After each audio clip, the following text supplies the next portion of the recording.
I got the dirt. Someone axed Kirk for their sick game. I know who ordered Kirk's hit. Someone's hiding, scared. Okay, you're saying something that's actually factually inaccurate, right, according to the narrative. Now, let's be real clear. I don't necessarily think they know what's going on yet. There's a lot of weird going on with Whirly. I almost texted you when the Charlie Kirk thing happened because my antennas went up about, they showed the photo of that kid, or the guy that they have, the 22-year-old, yeah, whatever. And I was almost going to be like, dude. This kid had a rifle with a scope. Now, here's where it gets weird. The first images of this rifle with a scope, I swear to God, it looks like he has a composite stock on it. Like it looks like a modern 30-06 rifle. When someone who built everything on speaking truth suddenly disappears forever, questions start flying everywhere. The official version never gives the full picture, but when Joe Rogan, the guy known for zero filter, steps up and starts pointing fingers, the entire internet freezes and pays attention. In a 3-hour episode that crashed onto the web like a bomb, Rogan didn't mess around with rumors. He came prepared with evidence. He pulled out timelines, screenshots, and financial breakdowns that left everyone listening completely shook. For the first time since Charlie Kirk passed away, the narrative that Erika Kirk has been pushing, standing in mourning clothes and fighting tears, started falling apart right in front of millions of eyes. This isn't looking like genuine sadness anymore. It's starting to look like performance art. And Rogan just exposed the whole production. The episode appeared without any warning. No guest announcements, no promotional buildup, no nothing. Just Rogan, his signature coffee mug, and a stack of documents that transformed his recording space into something straight out of a crime documentary. He opened up calmly, voice-controlled, discussing how much respect he had for Charlie, how they'd shared cigars after speaking events, how Charlie once told him privately, "If anything ever happens to me, don't let them turn it into a circus." Erika Kirk's out here pretending she's some truth teller. Nah, man, she's full of straight up. But it infuriated people because they felt like this guy is going against the progress that was being made in society. But what he did not feel like was progress. Like it was a progressive agenda that was being pushed in most college campuses. It's a leftist, Marxist sort of agenda. He didn't feel like that was the correct way to live, and he felt like he had arguments against it, and he wanted, and it was, you know, it's a business too, right? Like he developed this big social media. Then Rogan shifted forward, eyes ice cold, and dropped the statement that's been replayed close to 90 million times in 2 days. He stated, "They turned it into a circus, and the one leading the show was the woman who shared his bed that night." The impact of that statement hung heavy like an explosion waiting to detonate. Rogan's recording studio, normally full of jokes and relaxed vibes, had become something way darker, a public courtroom where the accused wasn't there to fight back. His delivery wasn't casual at all. This was intentional, methodical, and brutally serious. Rogan's enormous reach meant this wasn't some regular podcast drop. It was a major cultural moment. Within seconds of going live, clips started spreading across every platform imaginable. Twitter went absolutely nuclear with responses. YouTube breakdown channels were already dissecting every sentence. TikTok creators were filming reaction content. The spread was instant and completely massive. What separated this from typical Rogan content was the obvious preparation. Usually, Joe shines when he's freestyling, hitting tangents, exploring concepts as they come up. But this was organized, systematic, calculated. He had clearly invested weeks, possibly months, collecting data and checking sources before releasing this publicly. Rogan didn't throw random claims around. He presented it like a proper investigation. But first up came the timeline breakdown. Charlie's passing occurred on a night when Erika was supposedly away at a donor gathering in Nashville. But Rogan stated he obtained private aircraft records proving her plane touched down back in Arizona right before midnight, hours ahead of Charlie's reported time of passing. The flight records Rogan mentioned were thorough and exact. He cited tail identification numbers, departure schedules, flight routes, and landing confirmations. This wasn't vague guessing. This was information that could theoretically be checked or challenged. Flight monitoring websites, private aviation databases, and FAA records all leave paper trails that are tough to manufacture. Then one aviation specialist who reviewed Rogan's statements on their platform noted that private aircraft records are famously hard for average people to access. The reality that Rogan possessed this data suggested either someone with insider connections leaked it, or he had brought in professional researchers with the ability to secure such documents. Then came the segment that sent shivers through everyone. The security system. Rogan claimed the surveillance setup at the Kirk residence went offline for supposed maintenance between 11:30 p.m. and 4 a.m., the exact same system that hadn't malfunctioned even once in 6 years. He even broadcast audio from a former security technician who verified those cameras had a backup generator that somehow also quit working that night. The security recording problem became its own mystery that digital detectives jumped into immediately. Home surveillance systems, especially high-quality ones installed in residences of public personalities, are built with multiple safety nets specifically to avoid coverage gaps. The main system operates on house electricity. If that cuts out, backup batteries engage. If those die, generators activate. For both the main system and all backup systems to quit simultaneously during the precise window when something happens, the mathematical probability is so minimal it practically screams intentional tampering. Security specialists who commented online almost unanimously agreed that this type of total system collapse doesn't occur by chance. The audio segment Rogan broadcast featured a rough voice, altered for privacy, explaining the technical details of the Kirk home security configuration. First of all, there was that one guy who was the decoy. All right, so you got this guy who's an older guy who starts yelling out. Didn't he take his pants down? He took his pants down. This guy was at 9/11. He was at the Boston bombings. All the hits. He called in a fake bomb at another place, and then he did this at this thing. Right after, so somehow or another, this guy has the state of mind that the moment someone gets shot, he yells out and says, I did it, and takes his pants down or something like that. I don't know exactly what he did. Then, ready for this? He gets arrested for child porn right away. Right after this happened? Oh, right away. He's in jail for child porn. Why is that? Well, now you can't interview. The technician, who stated they had worked on the installation years back, mentioned they had specifically recommended triple backup systems because of Charlie's public visibility and possible security risks. Random accident? Online communities didn't buy it? The hashtag security failure started climbing within hours, with thousands of accounts noting that the timing was way too convenient to be coincidence. Some amateur researchers even began charting out the exact chain of breakdowns that would have been necessary for the system to go totally dark. Then Rogan pushed further, directly into the financial records. He displayed censored banking documents that, according to his statement, originated from reliable sources.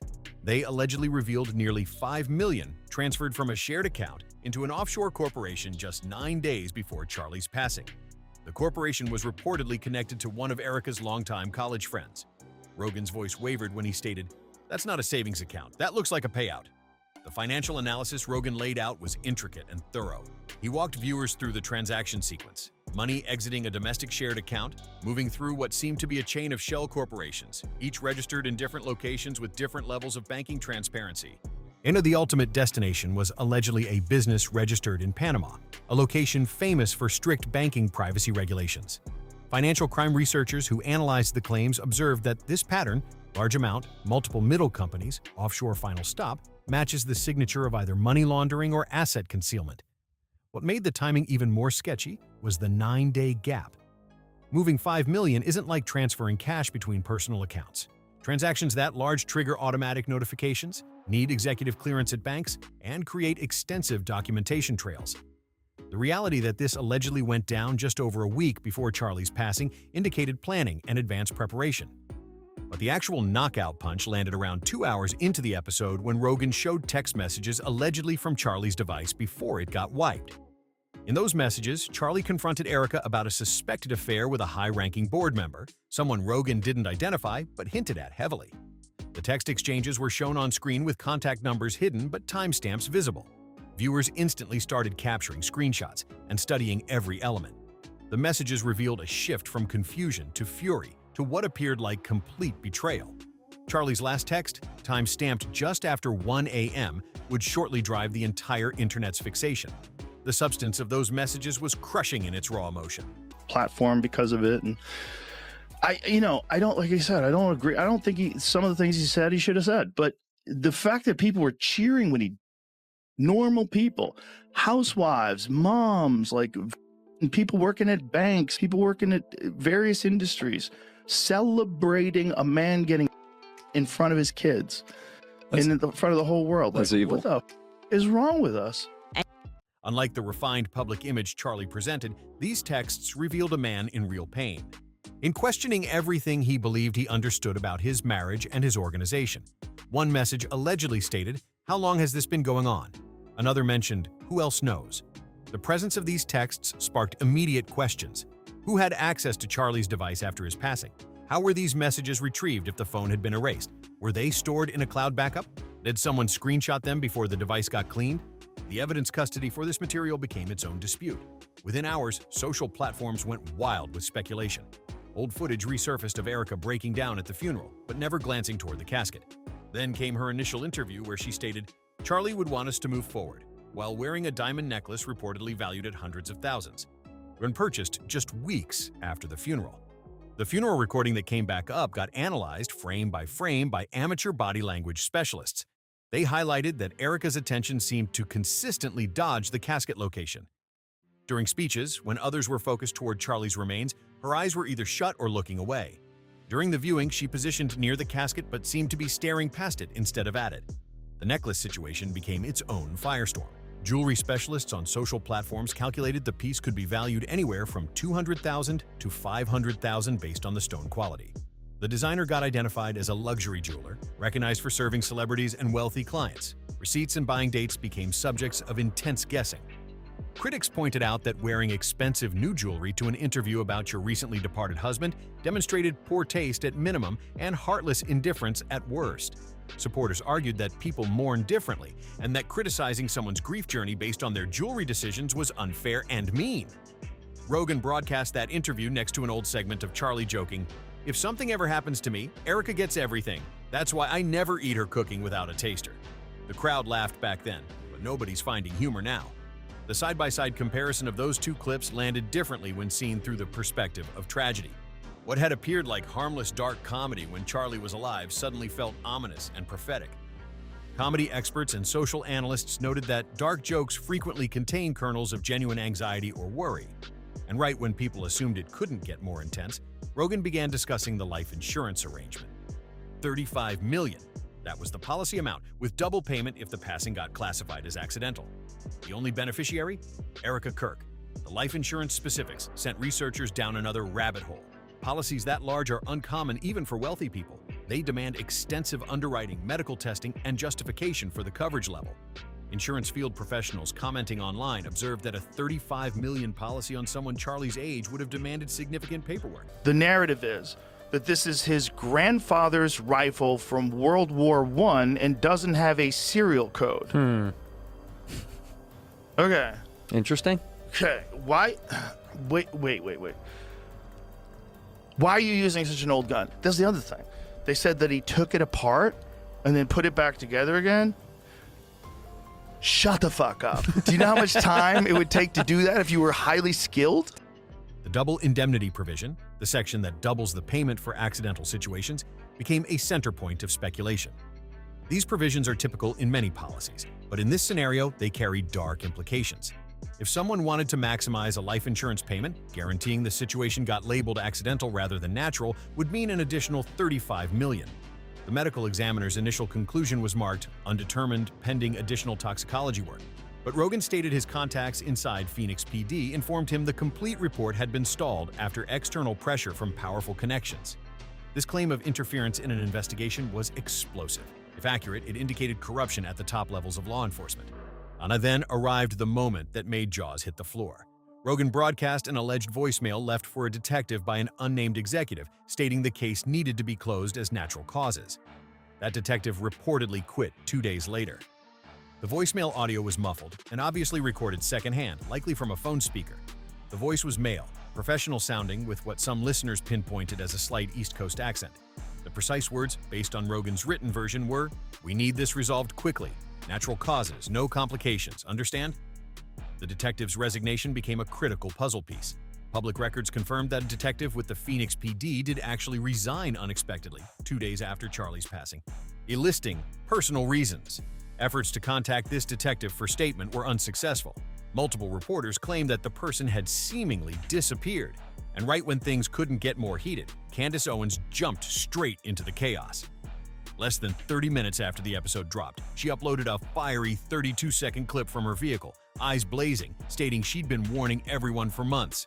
The snake wasn't outside the garden. It was right next to him. Candace's timing was perfect and obviously planned. The quickness of her reaction indicated she either knew about Rogan's episode beforehand or had been preparing her own bombshells and picked this moment to release them. Her car selfie video approach made it feel raw and spontaneous, even though the message was clearly rehearsed. Then she launched live for 2 hours in a stream that broke YouTube viewership records. She presented her own statements that Erika had allegedly deleted files, modified account information, and met with that same board member at a Scottsdale hotel just days before Charlie's passing. The livestream was hectic but gripping. Candace was obviously working from detailed notes, occasionally displaying documents to the camera, though the writing was typically too tiny or fuzzy to read clearly. Her presentation approach was breathless, urgent, bouncing between subjects as new data occurred to her or as viewers raised questions in the chat. Security recording from that night reportedly captured them fighting in the garage, with the board member rushing off while Erika remained behind talking on the phone for almost an hour. Cell information. According to Owens, connected that call to an unregistered number traced offshore. The garage meeting claims opened yet another investigation path. Hotel security footage is normally kept for a restricted period, typically 30 to 90 days based on the location. If this footage existed and displayed what Owens stated, it would be critical evidence. But securing it would demand either cooperation from the hotel or a legal order. The phone conversation to an unregistered offshore number was especially interesting to the tech-knowledgeable segment of the audience. Burner phones, encrypted messaging apps, and VoIP services that channel through international servers are standard tools for people attempting to have discussions they don't want tracked. The reality that this call allegedly continued nearly an hour indicated a substantial, significant conversation. Rogan didn't avoid the tough question: motive. He stated this wasn't about heartbreak, it was about control. Charlie had reportedly been getting ready to clean house at the organization, removing donors and personnel he suspected were exploiting their power. The organizational power battle narrative introduced a completely new angle to the story. According to Rogan's contacts, Charlie had become progressively worried that TPUSA was being manipulated by donors with agendas that didn't match the organization's declared mission. He was allegedly gathering evidence of financial problems and inappropriate influence. Erika, Rogan stated, understood the list existed, and she understood her name was on it, not for personal matters, but for allegedly redirecting resources to a barely functioning nonprofit in her name. Now, Rogan claimed Charlie was about to reveal everything, and then he was gone. The nonprofit in Erika's name became another investigation focus. Public documents confirmed that she had actually established a charitable organization several years prior. The organization's declared mission was unclear, something about supporting conservative values and family initiatives. Tax documents revealed it had gotten significant donations but had minimal program operations. Where had the cash gone? Financial experts reviewing the publicly accessible 990 forms observed that a large portion went to administrative costs and consulting fees, with comparatively little actually invested on charitable programs. This pattern frequently suggests a nonprofit being utilized primarily as a channel for transferring money rather than conducting actual charitable work. Then came the segment that shocked everyone. Rogan stated a household worker came forward claiming Erika once requested them to purchase a specific type of sleeping medication, the exact kind later discovered in Charlie's system in massive quantities. The household personnel testimony was especially damaging if accurate. This individual, whose identity Rogan shielded, allegedly worked for the Kirk family for several years and had direct understanding of household operations. The specific medication type mentioned was apparently available without prescription in large quantities, which would make acquiring dangerous amounts relatively simple. The employee claimed they refused, and 2 weeks later they got fired over a missing watch. That same watch was reportedly discovered in their vehicle later during a random police stop. The charges got dropped, but the warning was obvious. The terminated employee's account had all the characteristics of revenge and setup. Getting fired shortly after refusing an unusual demand, then suddenly being accused of theft, then having evidence conveniently surface during a police stop that could have been arranged. The pattern indicated someone with connections using their influence to punish and intimidate. What makes this employee's story even more believable is the specific information they shared. They recalled the precise brand of medication Erika requested, the dosage, and even the location she wanted them to buy it from. These specifics are hard to invent and simple to check. The employee also maintained detailed records according to sources connected to the investigation. Text messages to family members expressing worry about the strange request, calendar notes marking the date of the watch situation, and even photos of their employment identification and termination documents all helped create a timeline that supported their account. Rogan didn't finish with rage, he finished with sadness. He mentioned he'd encountered Erika many times, describing her as intelligent, ambitious, and ruthless in the sharpest sense. But then came his closing words: "Power changes people." And when you marry someone like Charlie Kirk, and you either rise with him or you break him. That closing declaration hit hard because it addressed a universal reality about relationships and control. The psychological pressure of being married to someone in the public spotlight, someone building an empire, someone constantly in demand, it generates unique stresses. Some partners flourish in that environment, others fracture under the weight, and some, according to Rogan's dark suggestion, take more extreme action. The dynamic Rogan outlined isn't exclusive to the Kirk situation. Throughout history, powerful men have been destroyed by those nearest to them, sometimes through betrayal, sometimes through violence, sometimes through calculated schemes that develop over years. The consistent thread is that closeness to power generates its own corrupting force. As of this morning, number reports state Erika has disappeared from social platforms. Her residence is locked down tight, security increased, and reporters positioned outside claim even guards won't verify she's inside. Meanwhile, the Maricopa County Sheriff's Office has quietly reopened the case, this time marking it a suspicious passing. The social platform blackout was complete and instant. Erika's Instagram, which had been consistently updated with motivational quotes and images, went silent. Her Twitter account stopped posting. Her Facebook page displayed no activity. Even her professional TPUSA accounts became inactive, with other personnel handling official messages. The physical security increase at her home was obvious to anyone observing. Neighbors claimed seeing private security cars patrolling the neighborhood. Drone recording captured by news organizations revealed that barriers had been constructed around the property. Process servers attempting to deliver paperwork related to civil issues claimed being turned away by armed security. The reopening of the case by the sheriff's office got announced through a short press release that sparked more questions than it resolved. The declaration stated simply that new information has come to light that warrants further investigation. No specifics were shared about what that new information was or where it originated. Legal specialists observed that reclassifying a case as suspicious is a major step that normally demands substantial justification. It means investigators now believe there's credible evidence that foul play may have occurred. This isn't done casually, but especially in high-profile cases where reputations and political factors are involved. And just like that, Joe Rogan, the guy who once just wanted to discuss elk meat and wild theories, has transformed into one of the most influential voices in America. Because when Joe Rogan states something shocking, half the country listens instantly, and the other half can't stop wondering why. Rogan's transformation from comedian and UFC commentator to cultural powerhouse has been remarkable to witness. His podcast, which began as casual discussions with friends, has become more influential than most traditional media sources. When he speaks, millions pay attention, and the ripple effects are genuine and immediate. Politicians now seek his support. Authors create books hoping he'll feature them as guests. Scientists and researchers understand that a Rogan appearance can make or destroy public perception of their work. His influence reaches far beyond entertainment into politics, science, culture, and now, apparently, criminal investigations. Erika Kirk has remained totally silent. People are buzzing everywhere. And now, the question isn't what happened. It's why hasn't she responded? What's she concealing? Or is she just waiting for the storm to pass? The silence communicates louder than any declaration right now. In the high-stakes world of politics and power, where loyalty means everything and betrayal cuts the deepest, one voice has totally destroyed the calm. And that voice belongs to Candace Owens. Her words landed like thunder through the halls of Turning Point USA and beyond. Once a close ally in the conservative movement, she's now released a revelation so explosive that it's threatening to tear apart everything people believed they understood about Charlie Kirk's story. Owens stated that Erika, the widow who seamlessly moved into Charlie's position as CEO, didn't just suspect something dark was occurring around Charlie's final days. She understood. Owens claimed Erika had knowledge of the people closing in on him and picked silence when it counted most. This all emerged during a live October broadcast of Owens' show, which attracted record-breaking viewers still processing the September tragedy.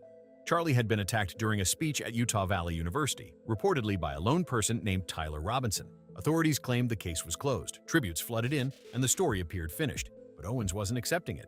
And she opened her broadcast with an icy composure, stating, "I've held back long enough." Her voice shook like someone who'd witnessed something they could never forget. Then came the disturbing segment. She claimed Charlie came to her in a dream, crystal clear, warning her with one word, betrayed. The dream revelation was divisive from the second Candace referenced it. Critics instantly rejected it as attention-seeking nonsense, a cheap tactic to add mysticism to what should be a fact-based investigation. But her supporters interpreted it differently, as a metaphor for intuition, for the persistent feeling that something wasn't right that finally crystallized into certainty. In that vision, he gestured toward the ones closest to him, and Owens' message was direct. Erika knows. Within seconds, social platforms exploded. Hashtags like Erika, Knows, and Kirk Betrayal began trending worldwide. The hashtag movements developed lives of their own. Erika Knows became a battle cry for people demanding answers. Users generated elaborate threads presenting timelines, gathering evidence, and linking dots. The hashtag trended not just in the United States, but internationally, as the story grabbed global attention. Viewers dissected every detail, from Erika's composed funeral speech where she promised to continue Charlie's mission, to the alleged leaked messages Owens displayed on air. One viral statement summarized it perfectly. If she knew and stayed quiet, that's not grief, that's guilt. But Owens didn't stop at claims. She hit back hard, stating, "The truth isn't buried with Charlie. It's walking around in a suit. No running his empire like nothing happened." That line alone sent chills down everyone's spine. The imagery of truth walking around in a suit was powerful and disturbing. It indicated that while Charlie was gone, the people responsible for his situation were not only free but thriving, continuing to exercise power and influence. The injustice of that possibility resonated with audiences. And this wasn't Owens' first attack either. She had already been creating chaos weeks earlier, examining through the FBI's timeline and labeling it a cover-up full of holes. But this time she wasn't just suggesting. She was identifying names and challenging the world to question everything they believed they understood. Tyler Robinson, the man authorities claimed was behind the attack, got caught at the scene with a rambling note full of rage toward conservative figures. But Candace Owens argued he wasn't operating alone. In a fiery follow-up stream, she stated sources had identified odd gaps in the footage, irregular arrest records, and how he got suddenly marked as unstable right after being taken in. The Tyler Robinson investigation angle opened a totally different can of worms. If he wasn't operating alone, who was he collaborating with?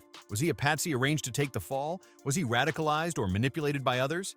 The official narrative painted him as a lone actor, but Owens was methodically dismantling that story. To her, it smelled like a cover-up, a cleanup operation wrapped in official documentation. And beneath all that chaos, Owens indicated the real danger was emerging from inside Turning Point USA itself. The internal threat theory was perhaps the most disturbing element of the entire saga. The concept that Charlie wasn't taken out by an external enemy, but by people within his own organization, people he trusted, people he collaborated with daily. That betrayal cut deeper than any outside attack could. She brought up whispers of internal power battles and donor influence, claiming that certain figures had allegedly pressured Charlie in private meetings to follow a strict line politically or risk losing major support. With Erika now caught in the middle, Owens painted a story that felt more like a political thriller than real life. The donor pressure claims shed light on how modern political organizations really operate. Large donors don't just contribute money out of ideological alignment. They expect influence, access, and frequently specific policy positions or messaging. When a leader like Charlie begins to deviate from what major funders want, tensions emerge. According to Owens' contacts, some of these donors had become progressively frustrated with Charlie's independence. He was making decisions that prioritized his vision over their preferences. He was taking stances that didn't align perfectly with their interests. And in the world of big money politics, that kind of autonomy can be dangerous. Then she released another twist, claiming she'd personally warned Charlie about Erika's connections months earlier during a tense private discussion at a TPUSA event. And Owens informed her audience, "I saw how she moved in those donor meetings. Always charming, always smoothing things over, but those smiles never reached her eyes." That description of Erika's behavior in donor meetings painted a picture of someone playing a role. The professional political operative who knows how to work a room, say the right things, make everyone feel important and heard. But underneath that polished exterior, according to Owens, was something colder and more calculated. Charlie had laughed it off back then, stating, "She's my rock." Owens added coldly, "Now those rocks are the ones that sank him." The metaphor was brutal but effective, transforming Charlie's own words of trust into an epitaph of betrayal. The podcast went into even deeper waters, by reading out alleged sponsor emails that seemed to chart out backup plans if Charlie's stance ever shifted too much. One line stated, "If he wavers, we pivot. Family first." Owens paused after reading it, staring into the camera as if to say, "Pivot to who?" Those emails, if genuine, represented smoking gun evidence of a conspiracy. The phrase "family first" in this context clearly indicated Erika as the backup plan. If Charlie became a problem, they had someone close to him who could either control him or, if necessary, replace him. The advanced planning suggested in these communications was chilling. This wasn't opportunistic reaction to events as they developed. This was strategic positioning with backup plans built in from the beginning. Someone, or multiple people, had been thinking several moves ahead. When the episode finished, the internet exploded again, this time even louder. Critics came swinging from every direction. Laura Loomer, known for never backing down from a fight, labeled Owens cruel and unhinged for dragging a grieving widow into the chaos. Loomer's response was immediate and fierce. She tweeted, "Imagine accusing Charlie's wife of being part of what happened to him." The post sparked a flood of comments, both defending and attacking Owens. Supporters of Turning Point accused her of exploiting Charlie's memory for views, especially since her show had suddenly rocketed to the top of Spotify's charts. The view count controversy added another layer to the debate. Was Owens genuinely seeking truth and justice, or was she cynically using a tragedy to boost her own platform and career? Her critics pointed out that her subscriber count had increased dramatically, her podcast downloads were at all-time highs, and her social media engagement was through the roof. But Owens didn't back down, not even a little. At midnight, she uploaded a new thread with censored text screenshots and directly tagged Erika, writing, "Your silence is louder than any denial. Charlie deserved better, and so does this country." The direct tagging was a bold move that forced the issue into the open. Erika couldn't claim she hadn't seen it. Her followers would be notifying her constantly. The pressure to respond would be enormous, yet she remained silent, which only made her look more guilty to those who were already suspicious. The ripple effect reached all the way to Washington. During a White House ceremony, Charlie was honored posthumously with the Presidential Medal of Freedom. Erika accepted it with composure, giving a polished speech about truth and unity. The Medal of Freedom ceremony was surreal, given everything swirling in the background. Erika stood at the podium, dressed in elegant black, her composure perfect as she accepted one of the nation's highest civilian honors on Charlie's behalf. She spoke about his dedication, his vision, his sacrifice. But offstage, insiders whispered that staff were scrambling to distance themselves from Owens' claims before things fractured the movement even further. The White House communications team was reportedly in damage control mode, trying to figure out how to honor Charlie without appearing to endorse or condemn any particular theory about his situation. And through it all, the tension kept climbing. The applause may have echoed across the room that day, but the questions hanging in the air were louder than ever. While others tried to steer clear of the drama, dismissing everything as conspiracy talk, Candace Owens wasn't backing down. She fired back live on air, stating, "Charlie's not resting. He's rolling in his grave because the truth is being buried alive." Her voice trembled with conviction, as she called Erika not just someone who knew, but someone acting as the gatekeeper to everything hidden beneath the surface. As the night wore on and her podcast neared its end, Owens shifted gears. The fire in her tone softened into something more personal. She started talking about the dream that had sparked it all, the one she said changed everything. "I don't dream like that often," she confessed quietly. "The last time was when I was pregnant, and that intuition saved lives. This one, it's saving Charlie's legacy." Owens described the haunting vision in vivid detail. Charlie standing at the foot of her bed, wearing his usual dark suit, the cuffs torn, his expression tired but full of sorrow. "Betrayed by the inner circle," he allegedly whispered before fading away. Then she heard footsteps, and in the dream, she swore they sounded just like Erika's confident stride leaving the room. The specific details of the dream gave it a narrative power that transcended whether it was literally true. The torn cuffs suggested struggle. The tired expression conveyed weariness with the betrayal.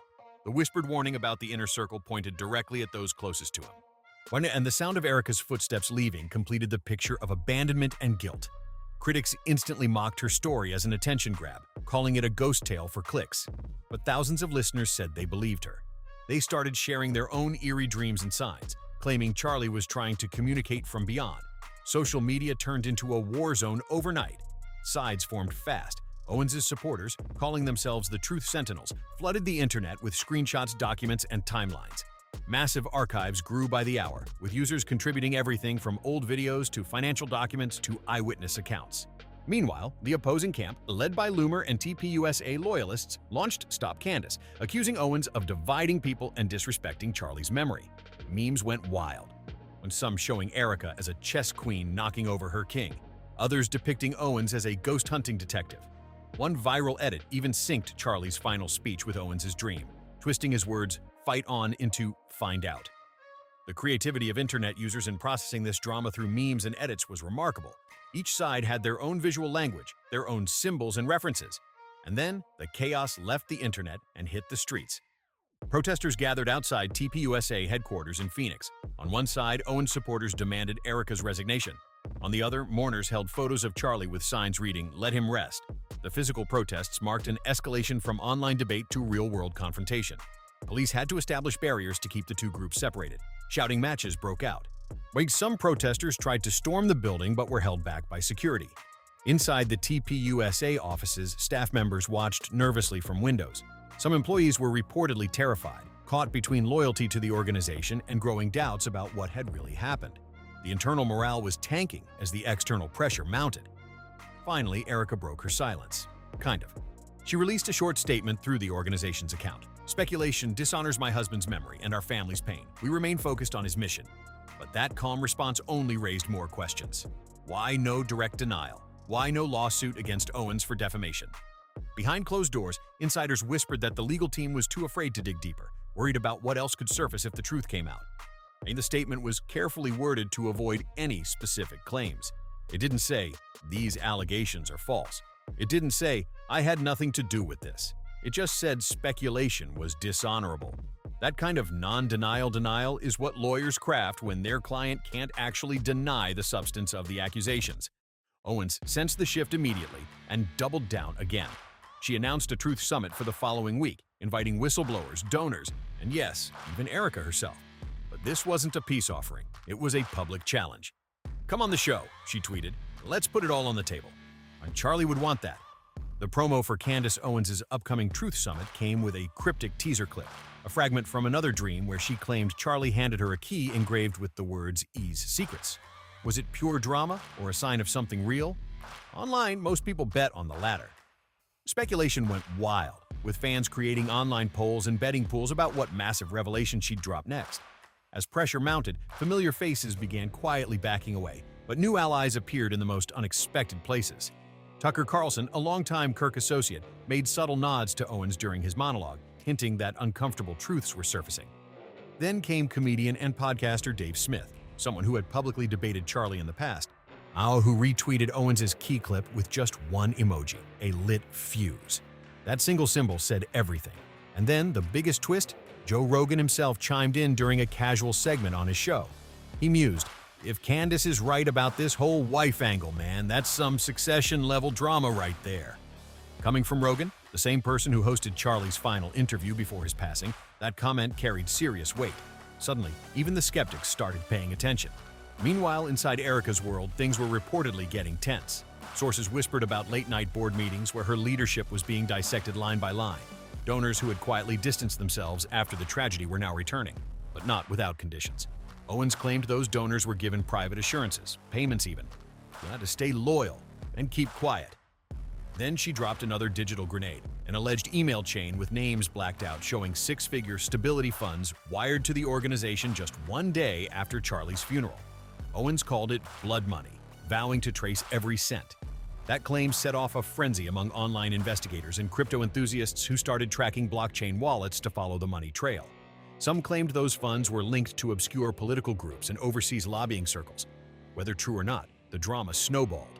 Mainstream media outlets tried to tread carefully, reporting cautiously about Owens while labeling her a conspiracy chaser. But cracks began to show in that narrative too, because as each day passed, her claims were being backed up with more receipts, more clips, and more public reactions from insiders who'd once sworn they'd stay silent. CNN's Jake Tapper dropped a single question mark emoji under Candace Owens' post, one tiny symbol that sent the internet into overdrive.